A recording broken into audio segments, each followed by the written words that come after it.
I'd like to call the meeting to order and let the record show that we have a quorum present, and we have Mr. Charles Clifford, the Collector of Customs, as you're telling us, sir, and Mr. Marlon Borden, the Deputy Collector of Customs. Thank you all very much for coming. Sorry for the mix-up in the days, but we were trying to arrange it so everybody would fit in, but thanks for coming. When you ask the first question, just record your name and the position, so it'll be in the records of the House for me, please. Thank you, Mr. Chairman. Okay, I guess I'll lead it off. We're going to deal with two reports. One is the Auditor General's report on revenue collection, and the other one on the land development. They're intertwined, so I think we can ask the questions about both at the same time. Because yes, the Auditor General's concern is that revenue that could be collected may not be collected, and whether there is sufficient framework in place to ensure that records are maintained about the amount of duties that are waived under these agreements, and whether in fact we are collecting what the revenue we should collect. And so I guess the first question is, let's deal first with well, I can deal with both the Health City Agreement and the NRA Agreement. Both of those carry extensive waivers of duties. Do you have copies of the reports, and what kind of monitoring mechanisms do you have in place for record keeping on those duties? Thank you very much, Mr. Chairman. My name is Charles Clifford. I'm Collector of Customs. If I could just explain the process. Just to see if I can improve it. Can we do something to improve his mic, because it's pretty bad?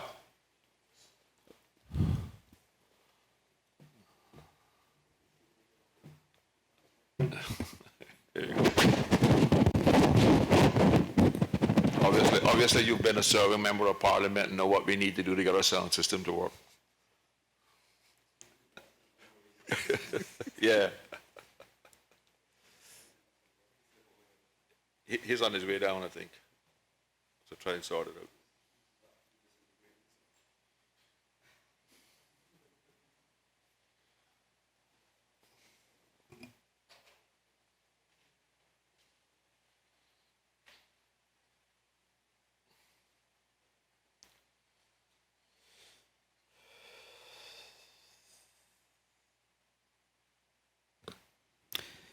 Mr. Chairman, I'll just use this microphone. Okay, well, thanks. Again, I'm Charles Clifford, Collector of Customs. If I could just explain the process, Mr. Chairman. When concessions are granted by the Cabinet, the information is sent to the Customs Department, either in the form of a memorandum or by way of a copy of the Cabinet extract, which provides all of the details of the concessions in relation to the various vendors and developers. We have an IT system within Customs called TRIPS, and that's the acronym for Total Revenue Integrated Processing System. What we do once we get the concessions from the ministry is that we enter them in the TRIPS system, and it provides the name of the person or entity to whom the concession has been granted. We're also able to enter all of the concessions so that when the importer is actually importing goods, we don't have to rely on individuals to essentially research a document or some other system to determine what the concessions are. The concessions are already on the IT platform. And so it is an IT solution to making sure that the concessions which have been granted are actually given to the person or entity to whom they've been granted, whether that's in relation to zero duties on an item or a reduced rate of duty. So, Mr. Chairman, what we essentially have in the system is all of this information in relation to the various vendors, and the system is also capable of, in terms of inputting the information, inputting an expiry date, so that if Cabinet has granted concessions for, let's just say, the next 10 years, and the 10-year period expires in the year 20, whatever it is, that date is entered in the system so that the system automatically discontinues the concession when that date arrives. Can it do, for instance, under the health city agreement, there's a value of 800 million, which is the ceiling. You can enter that as well so that you won't go past the cap. That's correct, Mr. Chairman, yes. And so at any point, Mr. Chairman, we can go into the system and we can print off the information in relation to any entity that has concessions, and we can tell you, as at today's date, the total value of the goods that were imported, the amount of duty that would have normally been paid on those goods, the value of the concessions, and the amount of duty that was actually paid.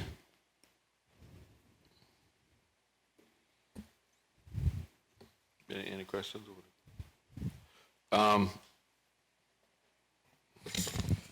Mr. Chairman, through you, in the report, there were some highlighted areas of concern. In terms of the management of the collection of the revenues, etc. Can you tell us how long this TRIPS system has been in place and how you find it's working overall? Is it a very efficient system and is it doing what it was set out to do?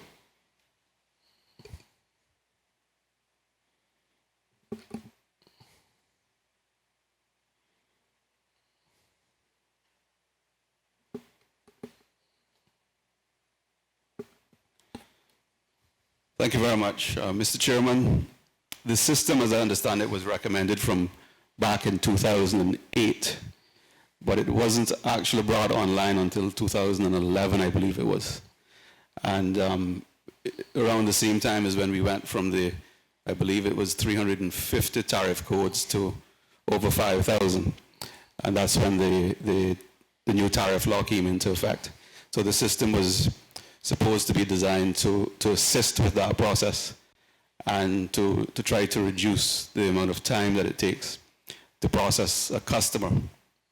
To answer the member's question directly in relation to whether it is working the way that it should, Mr. Chairman, I think at this point the accurate answer has to be that no, it isn't. It isn't working the way that it should be working, but I think given what I've determined, having reviewed the matter, I believe the issue, Mr. Chairman, is that we didn't properly define our business processes when we were acquiring the system. And so the system was essentially acquired and essentially said to customs, this is what we can do for you, as opposed to us saying, this is what we want you to do for us, and design the system accordingly. So that's an issue, and that's part of the reason why it isn't working as effectively as it should be. And I'm not talking necessarily in relation to revenue management, but there are other modules to the system, such as there's a risk assessment module that we're not using to the extent that we should. But I believe going forward, given the investment in this particular platform, that we can make it work. But I believe it requires, and the direction that I intend to go in is to essentially do, I guess for the want of a better phrase, a reverse engineering of the process, so that we properly define our business processes, and then we ensure that the TRIPS system is adjusted so that I can meet the needs of the department. One of the concerns that came up is, how do you determine when an importer gets concessions from, such as under the NRA agreement for DART, that the material, i.e. building material, suppose it's doors, is actually going to the facility for which the agreement said it should go to? Do you require such a developer, for instance, who's building a hotel, to supply you with a list of the materials that the government has agreed would be duty-free, so that you can make a comparison, or you just accept their word for it? Well, Mr. Chairman, what we have is the list of concessions. So as an example, it could include building materials, and there may be a list of of what's covered under building materials such as doors and windows, plywood, etc. We don't necessarily have, and in fact, I don't think in any case we would have quantities. We would have perhaps a value, so it would be capped at a particular value. But as long as we are satisfied that the importer has been granted the concession, then we grant the concession. Mr. Chairman, I don't think, and I know we don't have the resources to police it beyond us being satisfied that there is a concession that has been applied to it and that we have properly applied the concession. We don't necessarily go out and do inspections of building sites, as an example. For us to do that, we would require additional resources, or we would have to redeploy resources, existing resources, from some other operation. Yeah. But that leads me to my next question. When the government gives all of these concessions, do they provide you with, how do you adjust your existing resources, or does the government provide you with additional resources to implement, monitor these concessions? No, Mr. Chairman, and we, unless we are required to do the type of inspection that you just referred to, we don't believe that we need additional resources, because the IT platform that we have essentially does the job for us. But if we're required to go out and do physical inspections to make sure that what has been imported by importer A is actually going to the project for which it was intended, then we would require additional resources. Yes. The question would be, are you or any of your staff members invited to be a part of any of these negotiation teams when they're getting ready to, when the government is considering giving these concessions, and so that you will have full knowledge of what is being agreed and participate in the setting up of the framework of the agreement? Mr. Chairman, I'm not aware of Customs being involved in the negotiations. I think it is fair to say, though, that Customs would be consulted by the ministry for any advice that the ministry might think is appropriate, so that could help inform the negotiations. But as far as being a party to the negotiations, no, the answer is no. In the report as well, we see that you're also responsible for collection of the import duty on gasoline. I've had, I guess, well, not I've had, in the House, I think in the last session, there was a question on how that process was actually handled to ensure that you're properly taking account of the full shipment in. There were questions about, you know, how does the country know how much gas is coming in, what the price at the ship is, or to Cayman's port is, and how do you regulate that? Can you explain to the committee how you go about ensuring that, you know, what the country is getting in terms of revenue matches the full amount of fuel that's shipped to Cayman? So there's leakage, waste. You said you don't really do inspections unless called on. Do you inspect the pipes to make sure that it's calibrated with, say, the fuel inspectors, et cetera? I mean, how does that process work in terms of ensuring we're getting all the money that we're supposed to get, and that, you know, in the long run there's not theft or leakage or waste? Thank you very much, Mr. Chairman. If I could just clarify, my comment in relation to us not doing inspections was specific to the concessions and development that are connected to concessions. As far as fuel is concerned, yes, we certainly do inspections. If I could just explain the process, when a tanker is due to come in to Cayman to deliver fuel, we are given 48 hours notice. So we then go to the depot and ahead of the arrival of the tanker and ensure that the tanks are locked off prior to the ship discharging any fuel. because we need to do the necessary inspections. Once the ship before the ship begins to discharge its fuel, we do a physical dip on the tank that is receiving the fuel so that we know what level of fuel is in the tank, and there's a formula.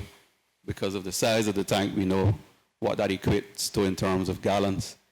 And then once the discharge of the fuel on shore is completed, we then lock off the tanks again and do a post-dip of the tanks so that we can determine the increase in fuel within that tank. And as a result, we determine the number of gallons that has been received by that depot. And then the duties are applied to that quantity in accordance with the law. The company has to do, like anyone else, a declaration in the required form. So they would do their declaration, and we would charge duty on the fuel accordingly. And they then render payment to the Customs Department within 5 days of the declaration being submitted. Now, Mr. Chairman, I am not satisfied that the current system is not capable of improvement.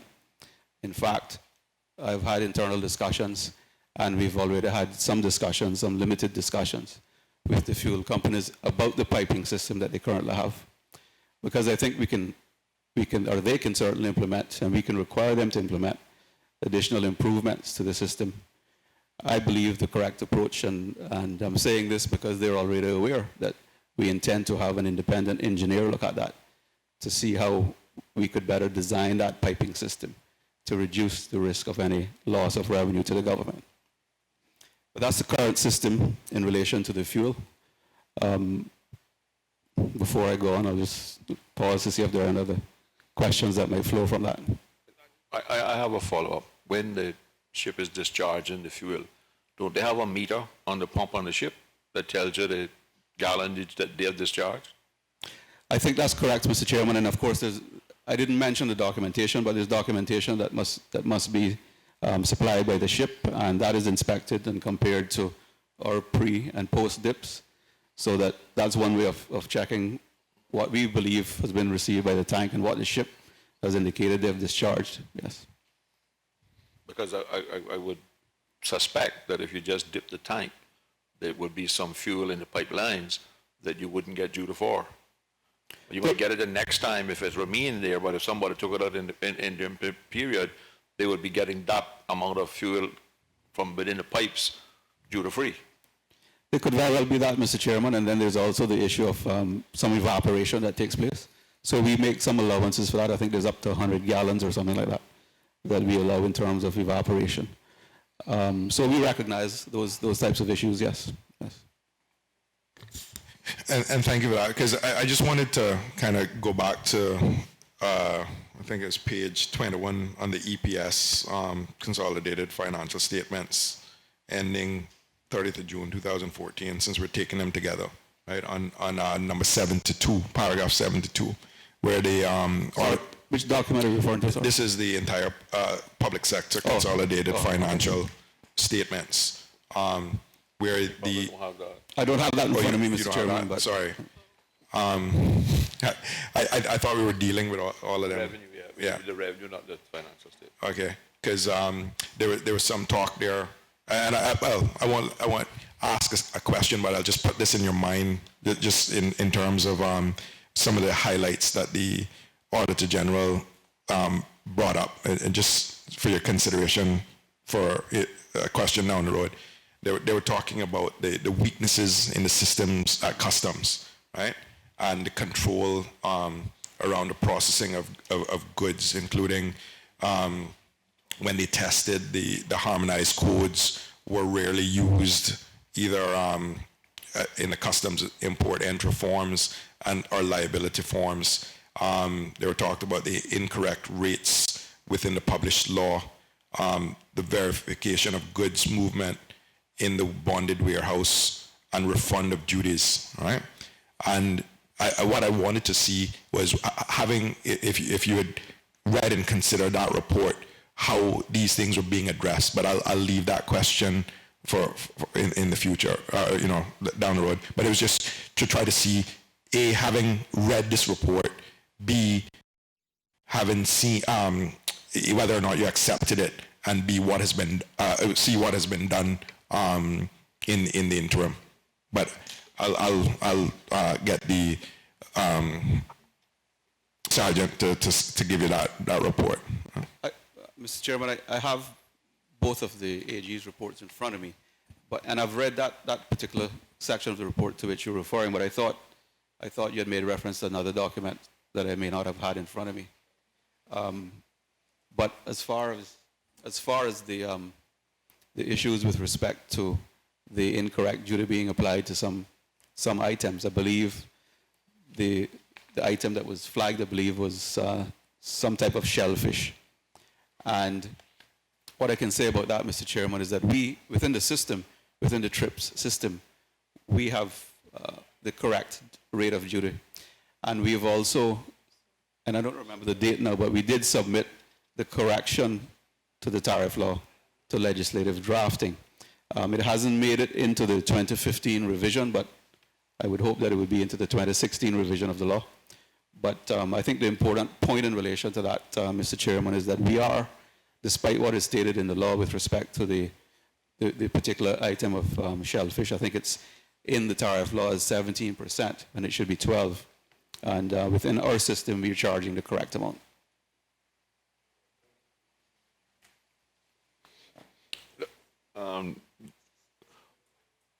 Mr. Lillard, you say you had a copy of the health safety agreement. I don't have the agreement in front of me. You know what we have. Do you have a copy of the full agreement in customs? I don't think we have a full copy. What we have are the concessions that were granted, which would have come to us in the form of either a letter or memorandum or the cabinet extract. Because but you want to look at the letter when you go back, because the agreement is fairly specific, although it is very wide, right? Because it says, and I'll quote, that during the next 50 years after the commencement of construction of phase 1, the company be exempted from liability to pay any duty or other charges whatsoever on life-saving medical equipment and medical supplies. At the expiration of that 50-year period, the parties undertake to negotiate in good faith a review of this exemption and a view of extending it for another 50 years, having regard to the undesirability of taxing these items in the light of their social and humanitarian benefits. And the agreement also defines medical equipment, and it refers to specific codes in the customs, in the new custom codes. For instance, medical equipment means equipment, instruments, and apparatus used in the provision of health services as defined in the Health Service Practice Law 205 revision, and that at the date of this agreement are comprised within Code 8409 of Section XVI and or Code 9099 of Section XVIII, or the first schedule of the Customs Tariff Law, including consumable or disposable equipment, instruments, and apparatus such as heart valves, pacemakers, and stents. Medical supplies, again, is defined, means consumable or disposable items, including without limitation medical products as defined in the Health Practice Law 2005, and or 2 pharmaceuticals, in each case supplied for the sole purpose of providing of the health services as defined in the Health Practice Law at CNHU, including aftercare, that at the date of this agreement are comprised within one or more of the following codes of Section VI of the first schedule of the Customs Tariff Law, Code Revised 2801, Code 2901, Code 2903, Code 2999, and Code 3001. So it is, although it is for a long period of time, and if you don't have those codes or not, do you remember whether those codes were actually recorded in the letter that you got? Well, Mr. Chairman, what I'll say is that the letter would have been received before I came to Customs. But what I can tell you is, because I've looked at the system, that the codes in relation to the various items that are subject to the concessions, those codes are in the system.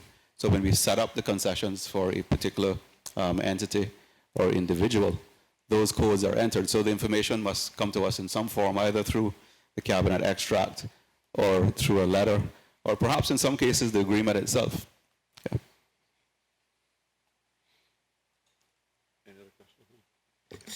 Mr. Chairman, through you to the Collective Customs. In terms of the review now of the customs tariff law, which I understand was being carried out, and all the errors that were pointed out being corrected and going forward. And you said that some things had been made gotten into the 2015. Hadn't gotten into 2015, but you're hoping they get into 2016. Can you tell us where that process is in terms of in its entirety? So the review of the customs tariff law and where we are now as a country and a department. Thank you very much, Mr. Chairman. We have a member of staff at the assistant collector level who is responsible for reviewing the law, and it's an ongoing process. But he has made a number of submissions with respect to corrections. I believe it is correct to say that it was a 2014 revision. There's now a 2015 revision. So there are still, unfortunately, some items that need to be corrected. But to answer your question directly, the process is ongoing, and the review is actually being finalized soon now, so that hopefully on the next revision we will capture all of the amendments that are required in that revision. And then just finally from me, in terms of your interaction with the Auditor General's office, then in tidying up the pieces identified in the reports and just ongoing as well, can you explain that relationship and how much interaction there is with your department and the Auditor General? Mr. Chairman, there is quite a bit of interaction, but of course we are guided by our ministry, and the process is coordinated at the ministry level, so that while there will certainly be opportunity and the need for us as a department to meet with the Auditor General from time to time, and that happens as frequently as we need it to happen, or as they need it to happen. But certainly in terms of a global approach to the recommendations, that's driven by the ministry, in this case our ministry, the Ministry of Finance. Any other question? Thank you, Mr. Chairman. Through you, Mr. Clifford, on the enforcement side of things, is the Custom Department adequately staffed in that division to deal with your cases of duty evasion, etc.? Mr. Chairman, yes, I think the answer is yes. And if I could just explain, when I came into Customs, I looked at the organizational chart and the way that officers were deployed. So at that point, we had essentially administration, operations, and enforcement. And the sections within Customs were sort of scattered between those three, and not necessarily in the correct order.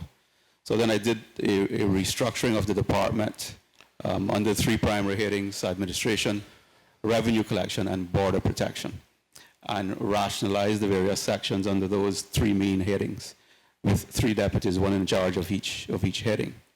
So in relation to border protection, we have the narcotics unit, the K9 unit, and a number of other units. Revenue collection, under the revenue collection unit, in addition to collections, the courier section, the parcel post, we have the customs fraud unit, because the majority of fraud cases that we investigate are related to revenue. In fact, just about all of them. The unit, Mr. Chairman, is currently staffed by four officers. So one assistant collector, one senior customs officer, and two juniors. And I believe it is adequately resourced. We have also recently acquired the services of a very experienced fraud investigator that was formerly with the Royal Cayman Islands Police Service. So she is going to obviously be in a position to lend additional support and expertise. And because it is an area that we want to bring greater focus to, because, Mr. Chairman, I'm not going to sit here today and tell you that they're not risks within the system, because they certainly are. And we want to try to plug as many of those holes as we possibly can. So that when I took over as Collector of Customs, I had outlined 3 primary objectives, and one of them was maximizing revenue. And, you know, that there were areas that I recognized even from the outside that there were gaps in. And so we need to plug those holes. I mean, you know, there's no question about that. And we're trying our best given the resources that we have. I believe it is not so much a question at this stage of lack of resources, but I believe that we have a number of things that we're trying to focus on at the same time. And now we need to prioritize those and so we can bring greater focus to the top priorities. Yeah. Thank you very much, Mr. Clifford and Mr. Borden, for coming, and we appreciate your being forthright and frank in your answers, sir. Thank you very much. Thank you very much, Mr. Chairman. I think you're doing a great job. Keep it up.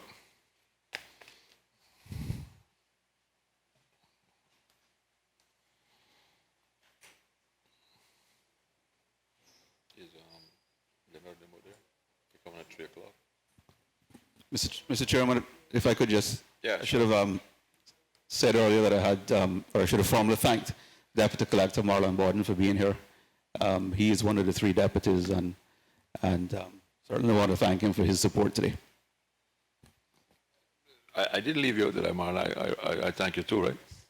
Okay. Thought I'd get the chance to thank you in a couple of hours.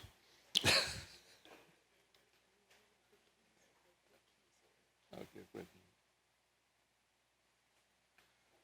I think Mr. Strand Borden might be here. If he could come into the chamber, we'd appreciate it. I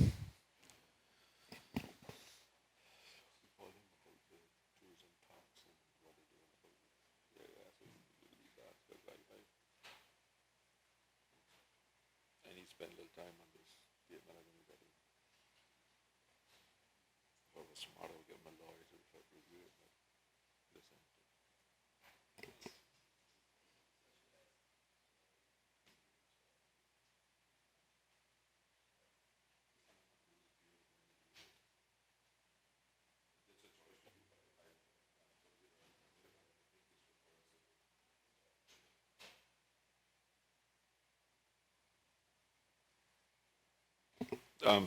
Good afternoon, Mr. Borden, and thank you for coming. And we apologize for the shifting of the dates and other things, but now that we're here, we thank you for being here. And the committee will be questioning about the collecting government revenue, and I think more specifically about the tourism accommodation tax and what we're doing about that. When you answer the first question, I'd appreciate if you state your name and your title, so it's recorded in the Hansards. Mr. Winston? Mr. Chairman, through you, and I'm referring right now to page 14 of the report, paragraph 42. And just talking about the collection of the tourism accommodation tax and how the process has moved, if it has moved from the time of this report, in that the Auditor General reports that it's a manual system. There's an opportunity to automate the process by having hotels, condos, etc., submit the tax returns and supporting documentation online. You know, can you explain that process prior to the report and post the report, or is it the same process now? Good afternoon, Mr. Chairman.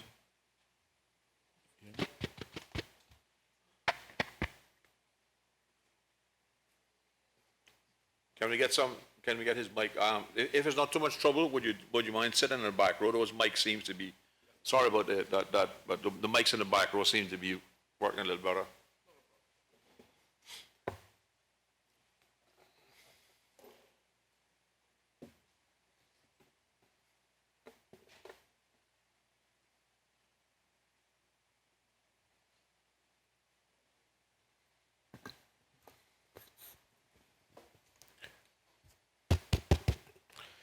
afternoon, Mr. Chairman. Good afternoon, members.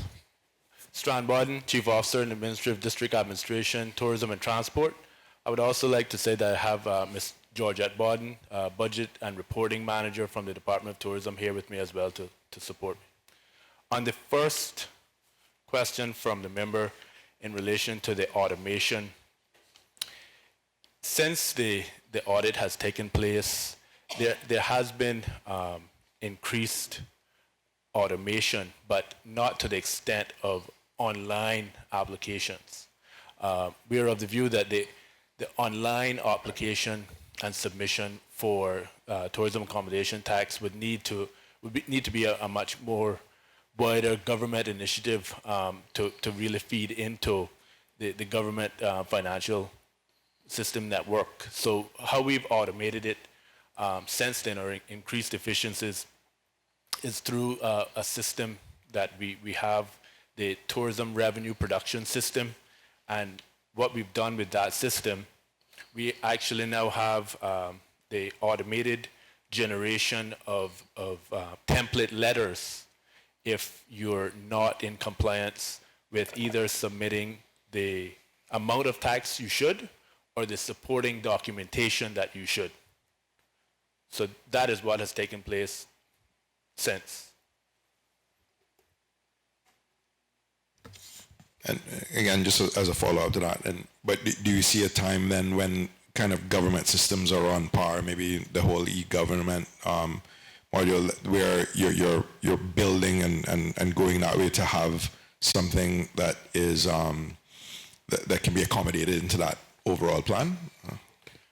Mr. Chairman, through you, sir, we do see that would be the next step down the road, that it would be automated and online in terms of submission of supporting documentation, funds, and through the e-government initiative, that is moving forward, but it hasn't, and we would see it moving to that, but we haven't got to that extent as yet. How do you all handle, for instance, the houses that are owned by foreign people, and many of which are rented on the internet, and it is my understanding that they often claim that the people who there are not paying for the accommodation, so therefore they don't have to pay any tax.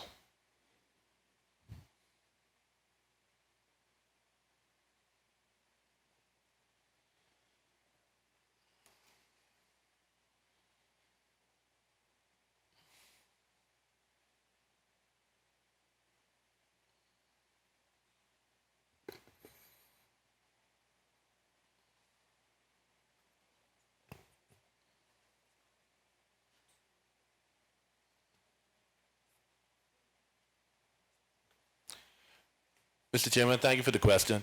What is essentially known as, otherwise known as Airbnb, where you rent your accommodation online. We issued a moratorium where you could become compliant with that. It was the latter part of last year. So from December 31st, for December 1st to 31st, we gave that kind of period so that you can become compliant. But from January 1st on, there's no more of a period where we're going to accept that. So we're going to move forward with action against those properties. So we gave a kind of period where you could become compliant, and we widely publicized that you just can't operate as you suggested, where you bring down family, friends, and just claim it's not taxable.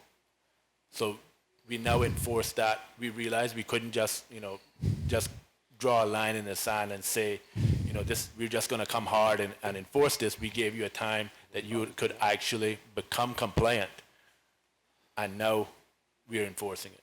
But how much revenue are we talking about? Because the law is the law is the law. I mean, your job is to enforce the law, not to give somebody a grace period to comply with the law. Yes, sir, but that's what I'm saying. The grace period is no longer, it's past. Yeah, but I'm saying, why did you do that in the first place? To get people compliant, because they weren't going to become compliant in a day. So we said, this is a hard time. We'll walk you through what you need to become compliant, and now this is the time. Compliant in what respect? Compliant in the kind of documentation that was being presented, or compliant in the fact that they haven't paid in the past? Because I'm concerned about the amount of revenue that you might have given up, and I don't know where you got the authorization to do that from. But the compliance in every sense, or whereas you weren't inspected at all, you weren't registered at all. So if you weren't even licensed, so in order to be a hotel accommodation, you had to be licensed in order to collect the tax from. So the licensing was the first part. So we gave a grace period to become licensed, because we knew it was happening. We said, this is the grace period, become licensed in this period, and from then on, you're paying your tax, you're becoming compliant, you're going through your inspections and so forth as everybody else would. But, I mean, that's part of Cayman kind or what? Because I don't understand if people are breaking the law, you're giving them an opportunity to comply. I mean, well, we weren't aware of who was and who wasn't. no, okay. So we said, But you are aware of some who weren't, yes, sir. because I know that you were, because I reported them, Yes, sir. right? And I'm not ashamed to say that. So those that were not compliant in that they weren't paying the tax that should have been paid, were they given a grace period where they didn't have to pay any as well? Just a minute, sir, let me check. Understand notice to the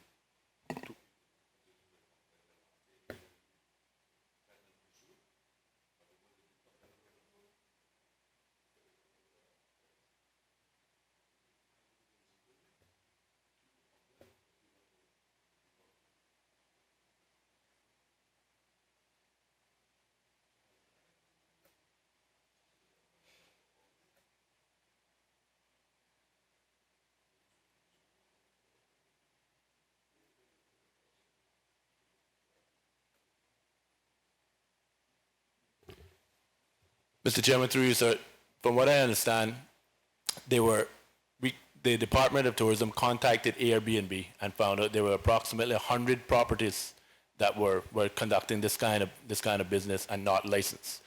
Since then, with that grace period, 73 have become compliant, and 23 have dropped out.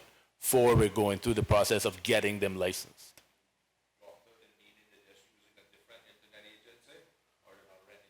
They're not renting.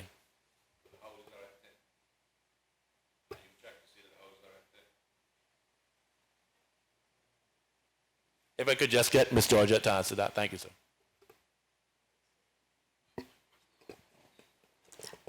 Good afternoon. My name is Georgette Bodden, Budget and Reporting Manager for the Department of Tourism.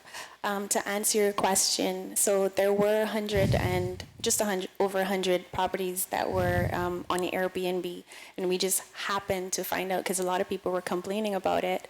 And since then, we did contact Airbnb. We sent them our laws, rules, and regulations in the process to become licensed, to become a licensed accommodation in the Cayman Islands. Since then, as Chief Officer Bodden just said, 79 of those properties went through the entire process.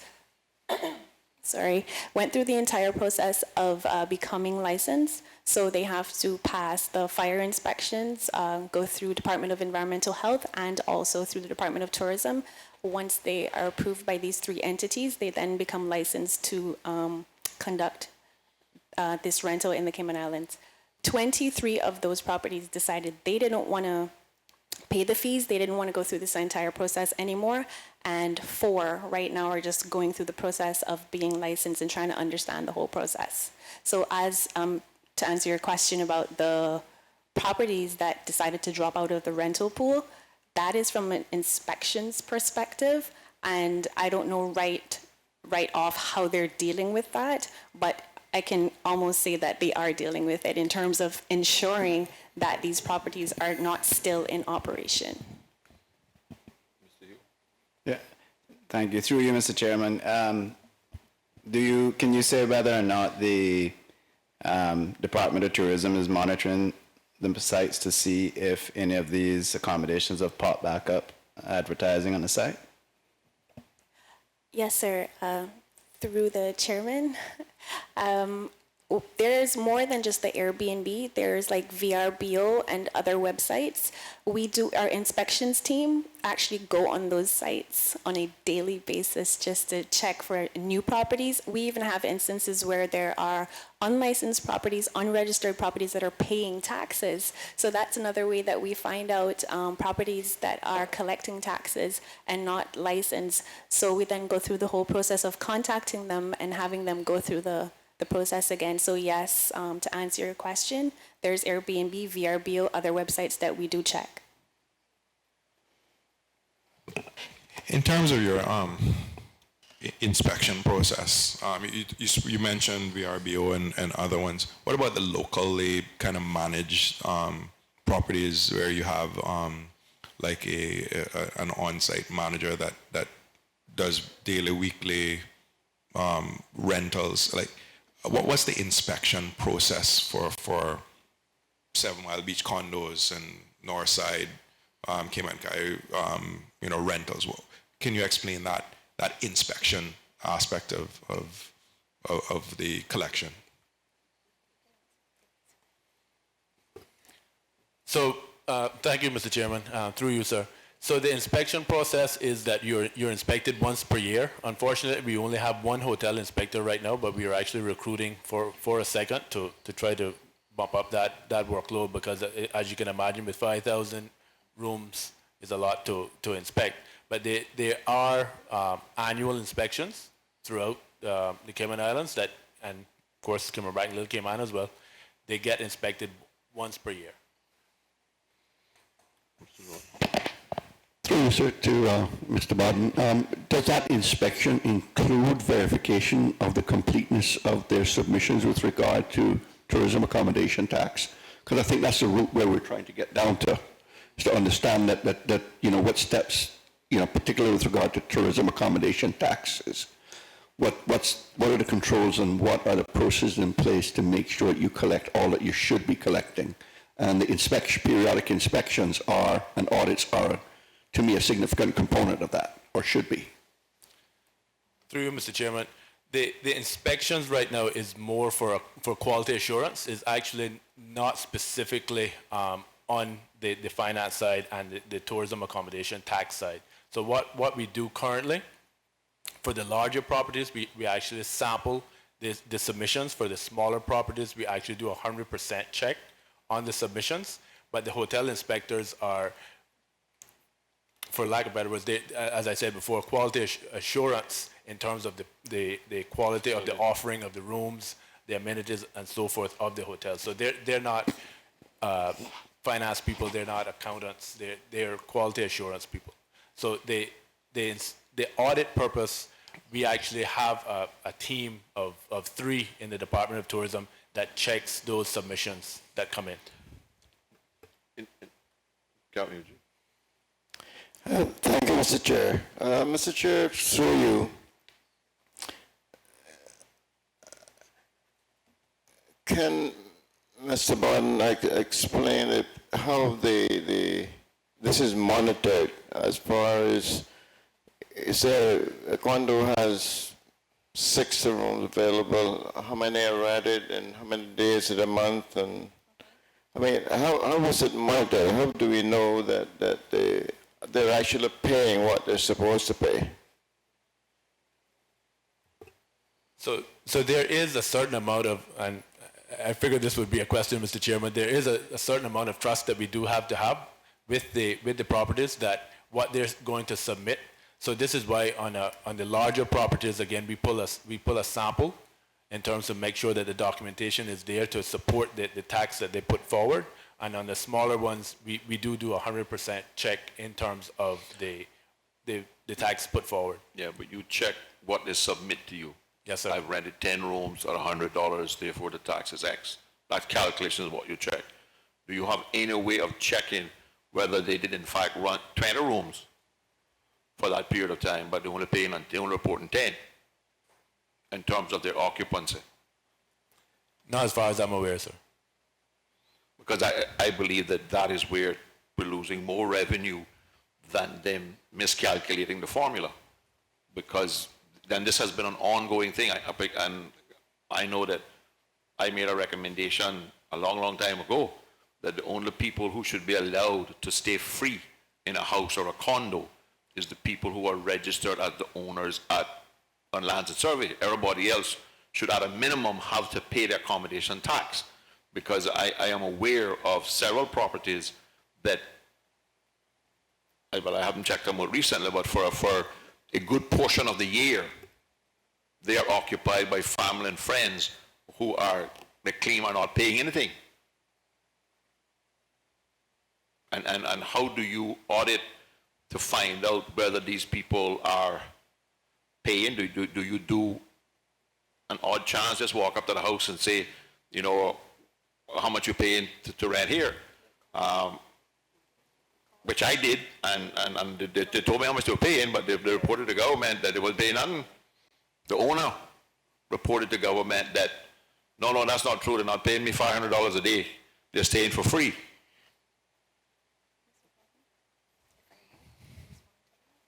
Mr. Chairman, I'd ask Ms. Georgette to respond to that. Through the chairman, thank you. We don't actually, because we only have a team of 3. I'm the manager for that team, and we have a team of 3. Unfortunately, we do not have the resources to just go out. I mean, we do have the ability in terms of the law to do so, but we don't actually go out. However, we do have owners or managers who will call and say, hey, I've seen persons in this particular unit or this particular place, and we, within the department, will just make a call and find out, or just call from our personal phones and find out how much it is, only to find out they're not registered, they're not licensed. So we do make random calls, but in terms of full-on audits, we do not have the human resources to do so. But from time to time, we will do on-site inspections, but it's not a frequent occurrence. I guess a question to you, Mr. Borden, as the chief officer, do you make any comparisons to what the potential revenue could be collected if you properly resourced her department versus under-resourcing her department and ignoring what could be collected? How do you determine what are adequate resources for her department? Thank you, Mr. Chairman. We're actually looking at that now, and as I said, for hotel inspector, we're actually trying to get another person, and we're also looking at Ms. Borden's department and trying to beef that up as well. But how are you looking at it? Is it that we think they're overworked and we can add one person, or we believe that we're missing $500,000 here in revenue, and therefore we should be able to add 2 persons at $50,000 a year, and the government will still be $400,000 better off? What kind of matrix are you, as the chief officer, applying to the resources needed by her department? Thank you, Mr. Chairman. Mr. Chairman, so the department has stated that this unit, this section of the Department of Tourism is overworked in terms of the numbers they have. So they have made representation, said, you know, we do need additional resources to properly do this. And we're reviewing that to see how we can best place persons in those positions. Is any of those plans reflected in the next 18-month budget, or are we looking now to address this in 18-20 budget? Those posts have been placed in the budget.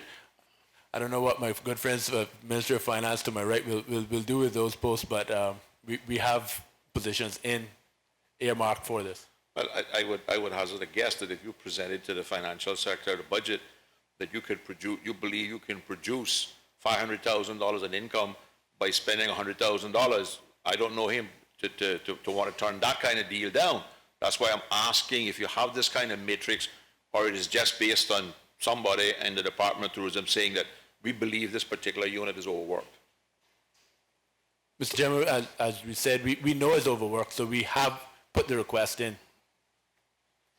Yeah, but is that request accompanied by a projection in revenue generated versus a projection in cost? It's not accompanied by a projection in revenue. But we do know that if we have the resources, we can be better placed to be out, to be looking into properties, to make our presence felt. But I mean, my recommendation to the financial secretary would be to reject your proposal if you're not adequately arguing your case by submitting what you think can be produced with your expenditure, then I don't think you're putting up a good enough argument. That's just my view, though. I mean, but the FS says he looks like he wants to answer you, so.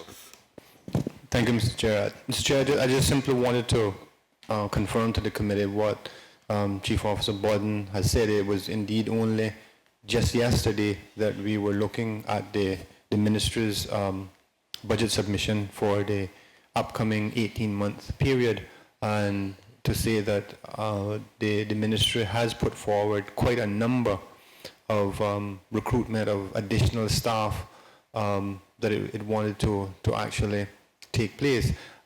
Indeed, Mr. Chairman and committee, the position was that between actually now and the 30th of June, the end of this fiscal year, a lot of the recruitment would be finalized and persons would be in post on the 1st of July, because our angle was a lot of these posts have 18 months of budget in it, and is it realistic that the ministry is going to have persons in post on the 1st of July every day for 18 months? And our response from the ministry was yes, we're not waiting until the 1st of July to start recruitment. We are starting the process now, and in a few instances we actually have people in positions now. So I can confirm that the budgetary request is there. I can confirm that. Mr. Hugh, you want to ask a question?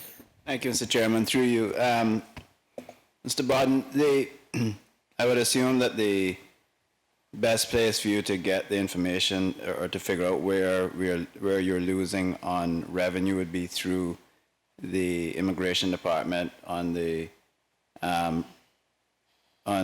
immigration side, where it should be registered that where the guests are staying on island. Is this information available to the department, and is it reliable information?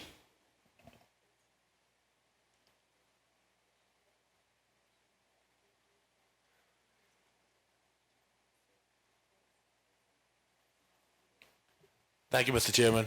Mr. Chairman, through you, I understand that we do get information from immigration, but it's not detailed of actually where, enough to say that where people are staying. Is more numbers, absolute numbers in terms of visitors, and not the detailed information as yet. But we are working on that. We actually have a business intelligence website that we're trying to work well with immigration to get that data clean so that we can say specifically where guests are staying.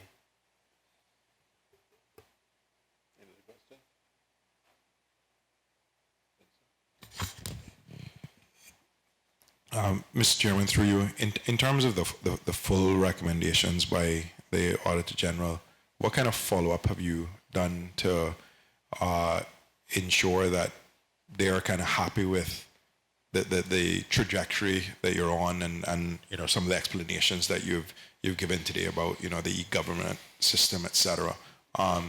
What kind of ongoing dialogue do you have with them to see whether they're satisfied that the efforts are adequate in terms of the full collection of revenues?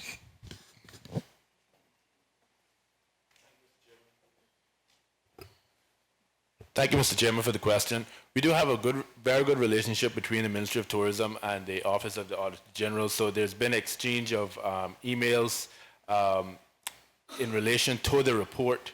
So the instance where the report found that 22 TAT returns in terms of a sample was done, the 3 instances where the appropriate documentation was not provided, that was where actually the persons staying were actually residents that are not taxable visitors and guests in the hotel. So what we cleaned up with that was that you actually have, what wasn't being supplied before was actual proof that they were indeed residents on island, locals. So that has now been a requirement that if you are there staying in a hotel and you're trying to have the tax waived, that you actually have to submit voter's ID card, Cayman passport, Cayman birth certificate, or a non-Caymanian passport with a work permit stamp in it. So interactions like that between the Ministry of Tourism and the Office of the Auditor General has been taking place. On the question on online submission again, that has been raised, but again, that would be a part of the more e-government initiative that is going on currently. Any other question? Okay, well, thank you very much, Mr. Borden, and thank you to, I missed your name, but... Miss Borden, thank you very much. Well, Borden and Borden. No, and I'm taking that quantum leap, Mr. Winston. Thank you very much for coming.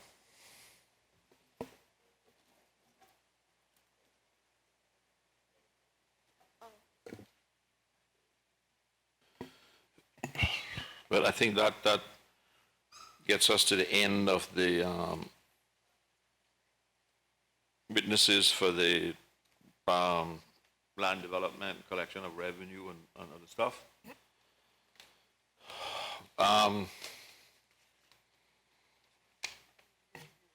Members of the committee, I need to record my, I guess, most serious concern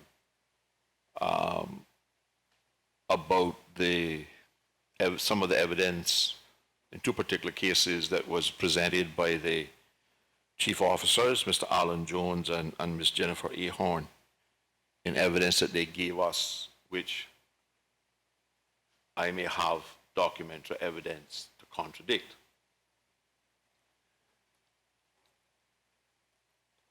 I will not be asking the committee for a recommendation to have them disciplined by Parliament.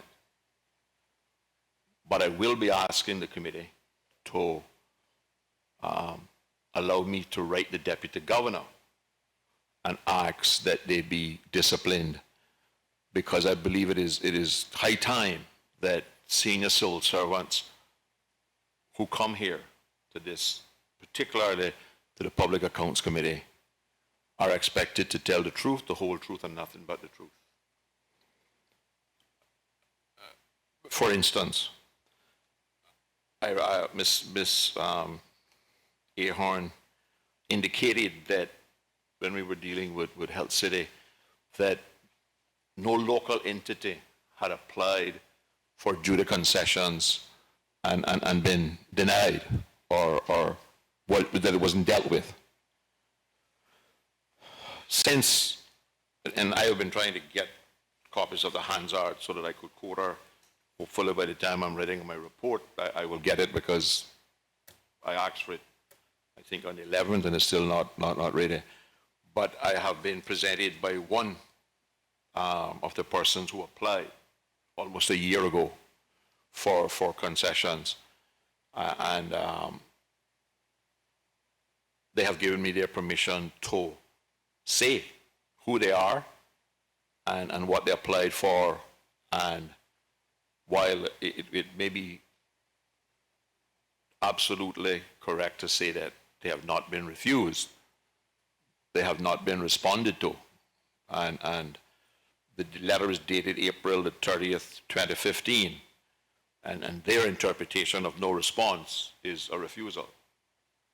And they have also been supplied with the email from Mr. Philip E. Banks to Ms. Jennifer Ahorn with the letter attached to it, in which they applied for 50% reduction in work permit fees, a monthly duty-free exemption of $10,000 on medical supplies, duty-free concessions on any new diagnostic equipment brought to Ireland. And in fact, they maintain that during this period, they have imported medical equipment for which they have had to pay duty. And it's on that basis that they contend that they have been denied. So I think it is, if the Public Accounts Committee is going to be able to rely on the evidence that we get, we have to be able to trust the veracity, the truthfulness of the evidence that is presented here. And the other thing that bothers me, particularly on this thing, was the unwillingness for people at the highest levels in the civil service as chief officers to accept responsibility for actions within their remit of authority and administrative responsibility. So at the appropriate time, I will be seeking permission from the committee to write to the Deputy Governor requesting that these people be disciplined for this. Thank you all very much. You all want a short break, or is there other people here for the next one?